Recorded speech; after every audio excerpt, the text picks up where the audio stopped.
like cover my eyes. Yeah, these kills were pretty inventive.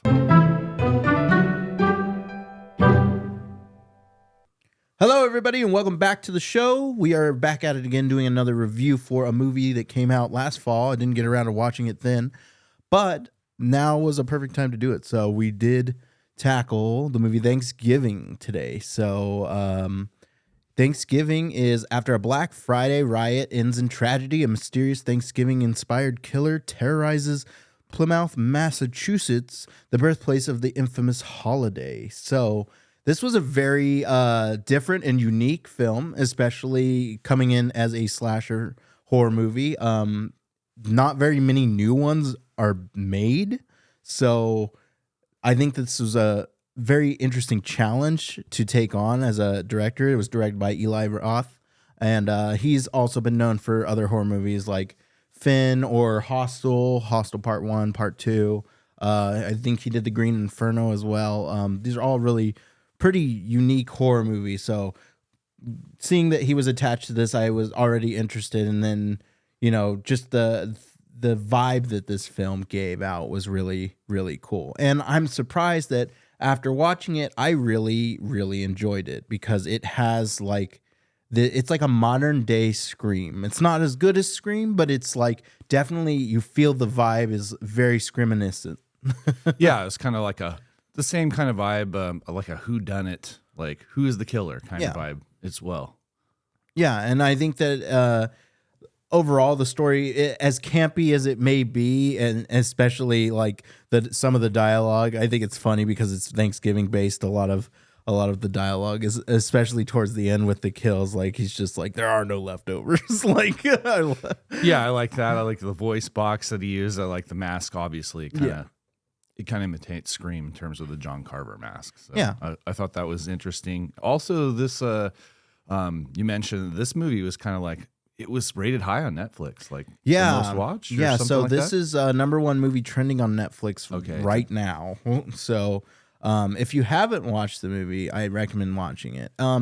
Speaking of, before we get into the rest of this episode and figure things out, I just want to remind everybody to hit that like and subscribe button down below.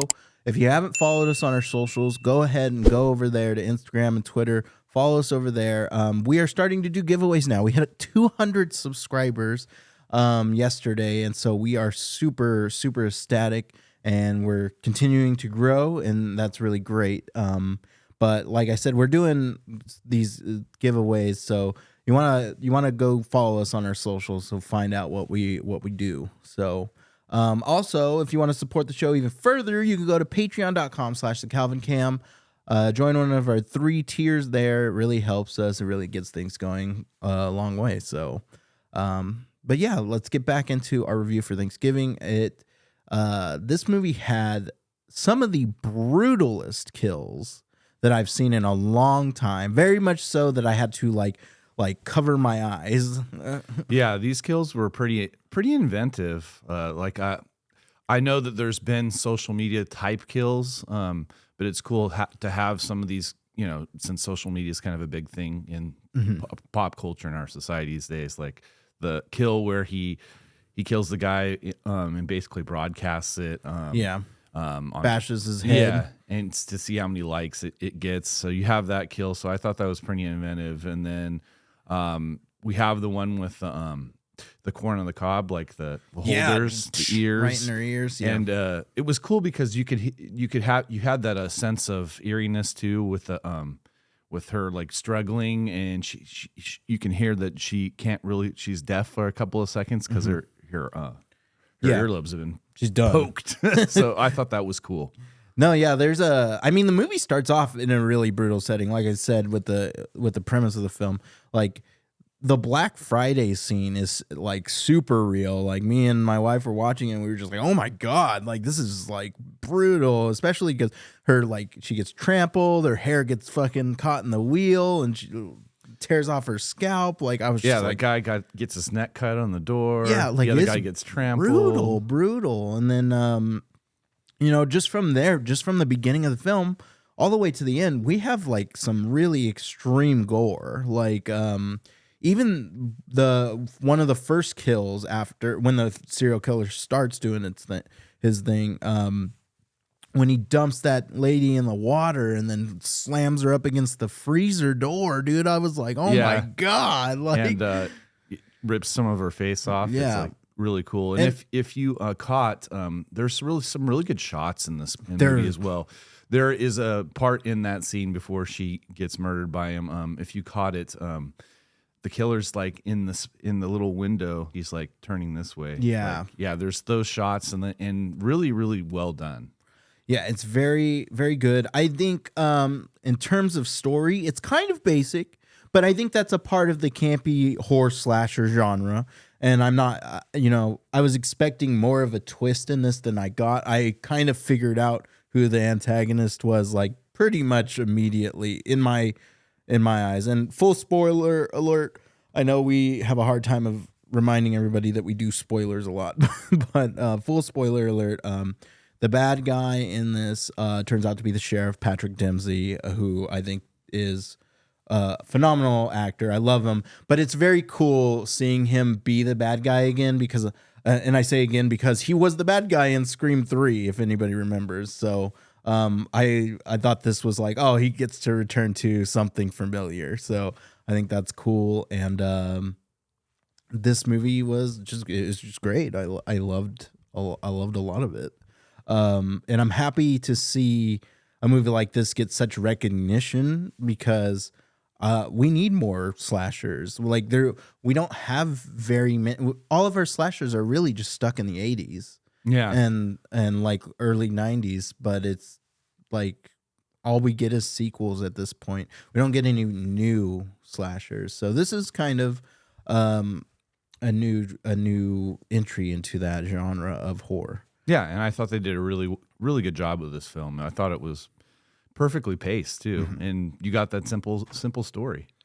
Yeah, there's not much else to really say, so let's get into the final verdict of this review. What would you give it? This movie, I'd say it probably gets a 4. It's a 4. Okay. I thought the suspenseful moments with the music, just typical music that you get from like a slasher genre of film with the suspense build up. Also, like I said, the kills were inventive. They were cool. The cinematography in this movie was good. It's a well-rounded 4 because of that, like you said previously, we haven't seen much in the slasher genre, you know, as of late. So yeah, it's a pretty solid movie for what it is. So it's a 4. Yeah. I'm going to give this movie a 3.5. I think that it has a lot of room to grow, and hopefully continuing as a franchise, it will do so. Hopefully it'll be a little bit more inventive in terms of the story presentation, because I mean, like, it's nice to have a familiarity, but it's also good to keep things fresh and new. And it does do a lot of new things, but what I mean is in terms of like giving a better twist, giving, more of a surprise than what we got. And I enjoyed this movie through and through, and I love the kills. And this is definitely something that I think I could watch every year. But it's just I feel like it needs to go a little bit further. It needs to push beyond. So that's my take on Thanksgiving. If you haven't watched it, I highly recommend it though, especially if you love horror. But if you have a weak stomach, you might not want to watch this. Yeah, there's a lot of kills and it's pretty bloody. So moving on, we will get into a fun facts of this episode. And let me pull them up for you. All right, fun fact number 1: Eli Roth said the cat in the movie was such a good actor and performed on cue that he called him Leonardo DiCaprio. The name of the cat is Tonic, and he previously starred in Pet Sematary in 2019. Oh, that's cool. Let's see. Patrick Dempsey Dempsey's agent reached out to Eli to express the actor's interest in participating in the movie. Roth was excited about the idea, but said he didn't know if the production could afford Dempsey's rate. His agent assured him, no, Patrick really wants to do a horror movie. He read the script and he loved it. Dempsey grew up in a small town in Maine and was able to use his natural New England accent, which he had to lose when he became an actor. So let's see. The third movie, based on one of the 5 mock trailers seen in Grindhouse 2007, Eli Roth directed the Thanksgiving trailer to be shown between the films Planet Terror and Death Proof. When shown as a double feature, Machete, Hobo with a Shotgun, and this movie were later made into full-length feature films. As of 2023, only Don't and Werewolf Women of the SS have not been made yet. And that is really cool. Hobo with a Shotgun. Hobo with a Shotgun I love. Is a classic. Awesome movie. Let's see. The bloody font used for the title card and the end credits is the same font used for the original Grindhouse trailer. The killer's costume is inspired directly by the iconic paintings of John Carver, who was one of the pilgrims on the Mayflower voyage. The mask they wear is a recreation of Carver's face. The killer in the film is nicknamed the Carver because of this. So, and then one more for you. The killer uses a voice changer that sounds similar to Eli Roth's narration from the original fake trailer, but the voice heard in the film is from fellow horror director Adam McDonald, who is known for directing the TV series Slasher in 2016. Very cool.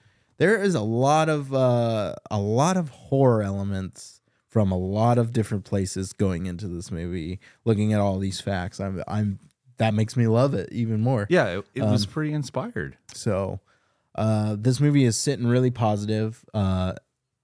Definitely go watch it, and that's gonna be it for you guys. So remember, hit that like and subscribe button.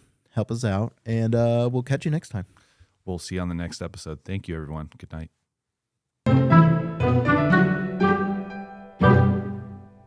Thank you all so much for tuning into the Calvin Cam podcast. We appreciate you all so very, very much. And, you know, if you like us, hit that like and subscribe button down below. It really helps us out, as well as you can go over to our social media platforms like Instagram or X and follow us over there. We like to communicate and build our community up, as well as you could also go to patreon.com/thecalvincam and join one of our 3 tiers that we offer. We offer a couple of different benefits per tier, and good stuff, and it would really, really help us, and we'd really appreciate it, of course.